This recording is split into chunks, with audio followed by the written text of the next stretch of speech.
Bienvenue dans le deuxième épisode du projet dans le 6e arrondissement de Paris où on va refaire 2 vieilles chambres de bonne qu'on a rénovées de A à Z en un T2 qui va être vraiment incroyable. Donc je vous ai montré une première vidéo où on découvrait un peu les 2 chambres de bonne et l'appartement. Là vous allez voir, ça a bien avancé. On vous a préparé des petites surprises et surtout vous allez avoir plein de conseils, plein d'astuces pour savoir comment bien optimiser, bien rénover des petites surfaces. Et surtout, sachez-le, si vous avez des projets qui sont similaires ou même un bien à rénover, peu importe le type de bien, n'hésitez pas à nous demander conseil, à nous envoyer un petit message ou à directement faire une estimation sur homenext.co. Je vous dis à tout de suite pour le nouvel épisode.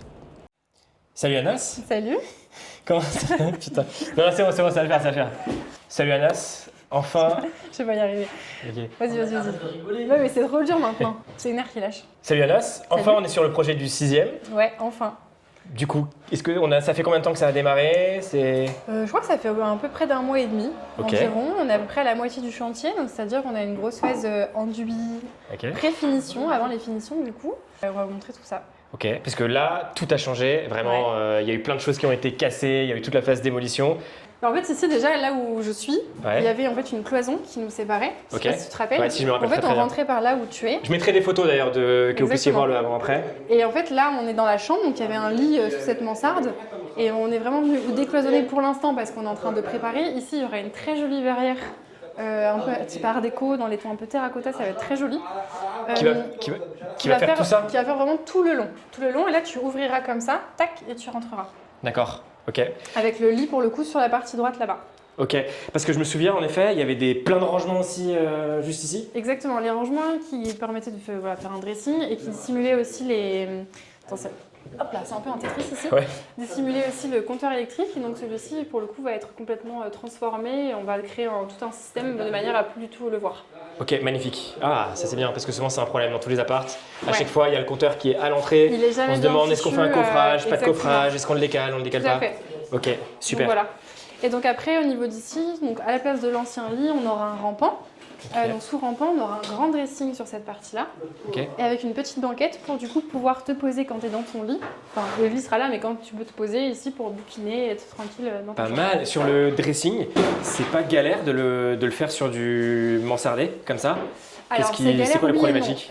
Ici, comme on avait un petit budget, on a du coup pris un caisson du commerce, un caisson Ikea tout simple. On va venir recouper. Donc c'est l'entrepreneur Jeanne ici présent, mais que vous ne voyez pas. Il va pas se montrer. Il se montrera peut-être au dernier épisode. Peut-être. On va peut-être réussir à avoir un petit short. Non, en gros, il va venir le recouper en fait sous rampant, qui va permettre d'adapter un caisson propre du commerce. Puis après, on fera des portes sur mesure. Donc on verra que du feu. Ok, on a eu de l'isolation aussi. J'étais venu à un moment donné où on a bien percé le mur pour voir ce qu'il y avait derrière, etc. Et finalement, ça a été isolé. Isolé, 7 cm d'épaisseur. Là, on ne voit rien pour le coup. Et on n'a pas cette sensation de perte d'espace parce que vu que tout est repris correctement, c'est assez propre. On a aussi ce joli petit Velux qu'on devait changer à la base. Bah ouais, parce que comment tu peux savoir quand il faut changer un Velux? Eh bien en fait là, je sais pas si tu vois à travers, mais on voit en fait un peu le jour malheureusement. Ah ouais, ici. En effet, il y a un tout petit donc passage. en fait, vous voyez le joint il est là et en fait il n'est pas très isolé thermiquement. Donc ce qu'on va faire, c'est qu'on va ne pas le changer parce qu'il y a des normes au niveau du PLU. Donc, du plan local d'urbanisme qui fait que tu es obligé de faire une demande en mairie avant de changer un vitrage. Parce qu'on change le type, la matière, la couleur. D'accord. Donc là on n'a pas le temps de le faire parce que c'est un chantier express, donc on le fait pas. Et en général sinon on peut avoir le temps. Ça peut être c'est un package aussi qui est compris. C'est un package quand tu fais appel à un architecte, soit c'est une prestation complémentaire, soit s'il est assez cool il te le fait en même temps. Donc ici on s'est posé la question, sauf qu'il y a aussi en fait tout un espèce de joint en zinc sur la toiture.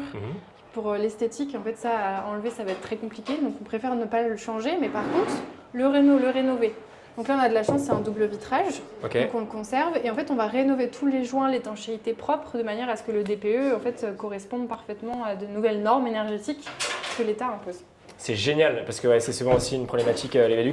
Pareil, les gens qui veulent en créer parfois des endroits où non, c'est pas trop, est-ce que là c'est légal ou pas légal? Exactement, il faut toujours faire une bonne étude là-dessus. Ok, sur l'isolation, tu as parlé de 7 cm. Comment ça se passe quand les personnes par exemple n'ont pas trop d'espace, ils peuvent pas jouer, il y a moyen de faire un petit peu plus petit ou... Justement, 7 cm c'est un peu le minimum qu'on met, là c'est de la laine de roche. On essaye aussi, il y a des nouveaux matériaux qui existent mais qui sont un peu plus onéreux, donc c'est bien de le prévoir en amont. Ici le DPE n'était pas trop mauvais, donc c'est l'avantage, mais quand c'est trop mauvais, on prend un nouveau matériau. Alors le nom c'est imprononçable, donc ça ne va pas vous le dire, mais c'est une espèce de multicouche un peu. sur 7 cm d'épaisseur finie, mais qui a une aussi bonne densité que la laine de bois. La laine de bois, normalement, c'est ce qu'on utilise thermiquement pour faire des bons principes. Mais souvent, c'est sur 20 cm, donc c'est beaucoup trop large. Donc là, c'est les petites astuces qu'on utilise, mais malheureusement, on ne peut pas y penser, puisque on est obligé de rénover correctement. Ouais, je pense que dans des années, peut-être dans 5 ans ou 10 ans, ils vont réussir à inventer des matériaux ultra fins qui pourront, beaucoup plus simple, qui pourront fonctionner. Ok, donc on a la chambre qui est juste là, les luminaires pour l'instant qui seront là fait. Là, aussi. c'est les sorties de fil pour les spots qui seront ici. D'accord. Et ici pour la suspension côté séjour. Pas mal. Ok, donc on va avoir la grande verrière qui sera juste là. Exactement. Et un luminaire suspendu qui va tomber. Au-dessus de la table pour le coup. D'ailleurs, je me demande s'il n'a pas. Je pense qu'il n'a pas été déplacé de 10 cm, mais bon, ça, je verrai avec l'entrepreneur après. Ça, c'est. Voilà. Ce genre de petits détails qui peuvent. C'est pas bon. Mais bon, on verra après. On se dit aussi, c'est cool d'avoir une archi à ce moment-là. Exactement. Ok, table ici, ensuite le salon. Donc, ce que je disais aussi, c'est important de scénographier et de faire une espèce de mise en scène quand on a un petit espace. Ici, tu vois, c'est rectiligne. C'est pas forcément facile à aménager. On a souvent l'idée de mettre tout contre les murs, alors qu'en fait, il faut pas. Parce que du coup, c'est là que tu as l'impression de ne pas avoir un appartement assez un peu haut standing, j'ai envie de dire. C'est vrai, tu mets armoire, canapé, table basse, classique, fauteuil, et au milieu finalement. Et c'est fini. Et après, tu as un grand espace de circulation. Alors que là, justement, mettre une table ronde va permettre de recréer des dynamiques dans l'espace pour naviguer d'une autre manière. Et justement, quand tu vas rentrer dans la pièce, ici, boum, tu as la table avec la suspension, la vue derrière. Impeccable. Ouais, c'est intéressant. Et la table, donc tu auras table ronde et le canapé sera juste là. Le canapé sera là-bas, petite table basse avec un fauteuil là ici. Petite spécificité, en plus c'est très drôle parce qu'on a prévu des beaux rideaux. En plus c'est assez marrant parce que c'est des rideaux que j'ai trouvés sur Pinterest en inspiration hyper beaux. Impossible de les trouver en magasin. Et la cliente me dit non mais c'est bon, je fais de la couture, je vous les fais. Et t'avais trouvé la marque, enfin tu savais ce que c'était, le fournisseur. Et elle a pris tous ces tissus, le petit galon, tout ça, et elle va les faire. Fait main. Fait main. Incroyable. Donc les clients aussi Ça c'est ultra rare, franchement c'est super rare, mais c'est génial. Quand il y a un client qui peut mettre la main à la pâte comme ça, parce qu'au final ce sera les rideaux qu'elle souhaite et exactement, ça lui conviendra parfaitement. Voilà, ce sera très beau. Ok, on vous montrera aussi ce que ça peut donner, parce qu'il y avait des couleurs, du papier peint aussi qui va être posé par la suite. Oui, ça va être très fort comme projet. Ouais, on pourra vous montrer les petites 3D, etc. juste pour vous projeter avant le résultat final. Exactement. Mais je pense que ça va être pas mal. Et là ici, si on s'avance un peu, alors ça va être un peu compliqué, moi je vais me mettre par là. C'est vrai que c'est un parcours. Ici, ouais. Justement, on se servit en fait de la délimitation entre la chambre et le séjour en créant en fait une bibliothèque. C'est une niche où on récupère ce rampant et en fait on va faire une bibliothèque. Parce que pareil, qui dit petits espaces dit avoir un maximum de fonctions au même endroit. Ça va être super beau ça. Donc là, tu pourras poser tes bouquins, tout ça. C'est pas mal parce que ça, c'était pas là. Je me souviens, tu avais juste un mur qui était en continu lisse et tu as créé une bibliothèque là-dessus. C'est génial, ça va être trop en sur mesure. Que tu vas faire en sur mesure avec la belle menuiserie. Belle menuiserie sur mesure faite par le meilleur artisan qui existe. Ça, on pourra avoir ça qu'avec le résultat final. Hein. Je sais parce qu'il est là. Ouais. Il nous écoute, on peut pas tout dire. On vous dira tout en off après la vidéo. Voilà, et après on va vous montrer du coup la cuisine. Petite cuisine et la salle de bain. Mais il faut qu'on vire un petit peu les ouvriers avant parce qu'on est un peu en train de les embêter. Ok, on revient dans 30 secondes. Ok, donc là on se retrouve dans la cuisine pour le coup. Donc comment... alors vas-y, est-ce que tu te rappelles du projet? Comment ça va être la cuisine? Attends, tu voulais faire quelque chose de caché déjà. Non, je me souviens absolument pas. Franchement là, je me souviens plus. En gros l'idée c'est d'avoir, donc là où tu es, on aura la cuisine avec plaque, frigo et évier. Donc on n'a pas besoin d'un four ou quoi que ce soit parce qu'on est dans un habitat secondaire, donc c'est une résidence secondaire, donc c'est pas très grave. On peut avoir toutes les fonctionnalités précises. Et en fait l'idée c'est que la cuisine soit dissimulée puisqu'elle vient en fait épouser toute la forme des murs et du coup créer en fait une espèce d'alcôve symétrique. Visuellement. Tu mettrais un petit croquis, ça. Je te jure que ça, il faut. Ouais, parce que franchement, même moi, j'ai du mal à voir, donc j'imagine même pas vous. En fait, là, si tu veux, tes caissons vont faire 60 cm de profondeur. Ok. Et tu reprends. Aligné avec la cloison qui est là. Et je reprends la même chose en haut, ce qui fait que je vais avoir un vrai rectangle bien droit. Et la porte. Ce qui fait que tout sera dedans. Tout sera dedans. Elle sera là, la porte. Tu pourras accéder. Ça va être beau, ça va être très sympa aussi. En fait, c'est que visuellement, tu vas donner l'aspect d'avoir en fait comme si le mur était avancé, sans voir vraiment les meubles ou choses comme ça. Ah ça j'ai hâte. Le dernier épisode, je pense qu'il va être exceptionnel de voir le rendu. Ok, c'est parfait. Et donc la cuisine qui derrière après donne sur. Et là tu rentres dans la salle de bain. La salle de bain. Fais attention au mur parce que c'est ça vient d'être fraîchement. Ouais.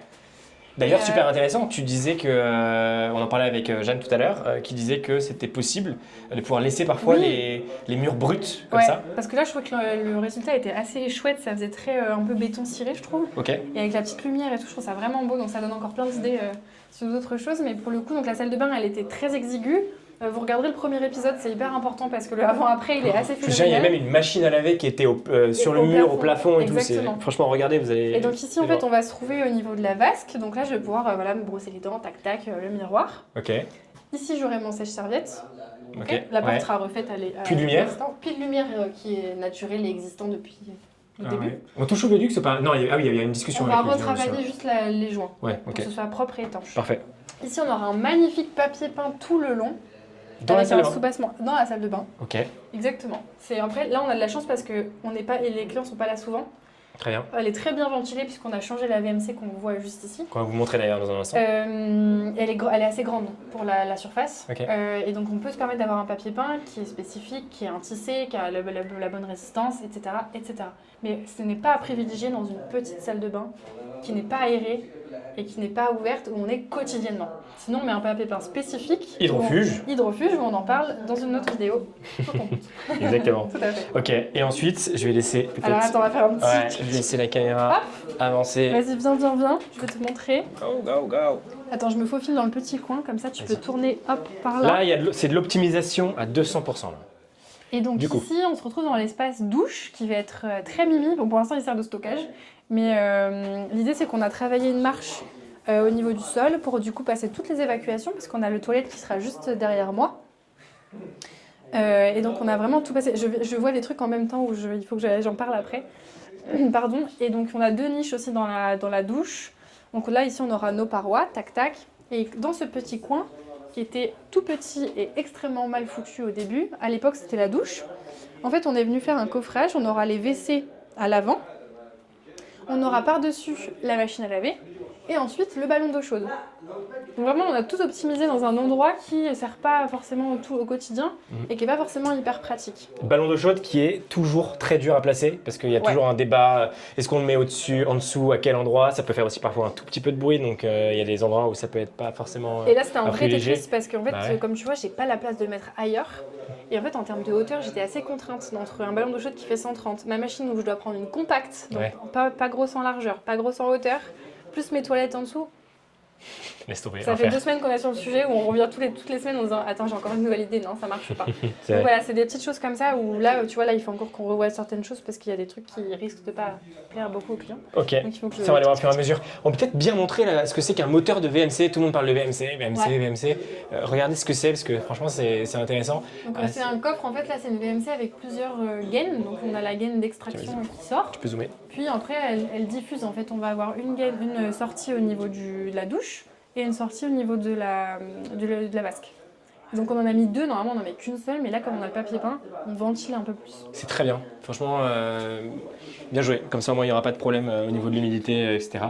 Franchement, il va être bien. Moi, j'ai hâte de voir aussi parce qu'elle est agréable, je trouve, la salle de bain. J'avais un peu peur, tu vois, dans les espaces parce qu'il faut que je respecte mes espaces de passage, etc. Et surtout que ça peut se jouer à quelques centimètres et après, ça passe plus. Ouais, en plus, ça va. Bah écoute, hâte de voir le résultat du projet. Encore une fois, merci pour tous vos commentaires. Le projet, je peux pas vous dire quand est-ce qu'il va terminer, mais il est dans les temps. Bientôt. Et il va terminer bientôt. Et on va vous faire une dernière vidéo pour vous montrer le résultat final. Et on vous retrouve pour la prochaine vidéo avec Anastasia. Ciao.